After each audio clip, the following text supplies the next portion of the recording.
Hey everybody, Jason Wehrli with Wehrli Custom Fab. We're out here in Byron, Illinois for the annual fall diesel drag races. We've got our shop truck, our regular cab L5P, back to the track.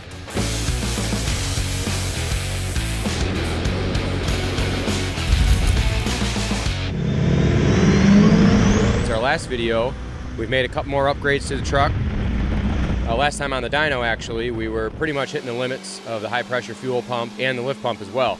Since the last time we did a video, we put our upgraded CP3 conversion. We got an Exergy 12mm CP3 pump mounted in the valley, and we've got a fast 165 lift pump mounted down on the frame. Haven't done too much dynoing with the truck since, so it's still right around that low to mid 900 horsepower range, which is the last time we were on the dyno. We got the truck on slicks now. We took some weight off of it and hopefully get some faster trap times. Pretty chilly day out here in northern Illinois, but we got the slicks on the truck, four-wheel drive launching it. Right away experiencing some lockup issues. We're a little concerned with the extra horsepower. The converter's not locking up in the lower gears. It's not locking up until about fourth.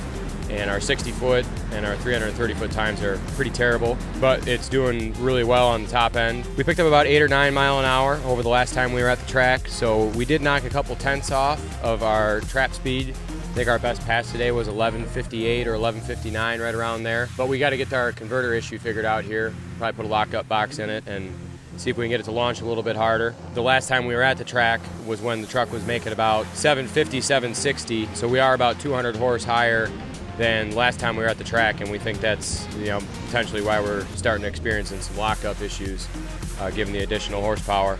Unfortunately, we weren't able to get our 60-foots or our 330s any better than the last trip, but we were doing better on the top end, so that helped. But not what we were expecting today with the addition of the slicks and the less weight on the truck, removing some factory components, rear hitch and sway bar and passenger seat, things like that. Hopefully in the springtime, we'll be back here at the track and we'll have our converter locking up and everything operating properly and aim for the 10s.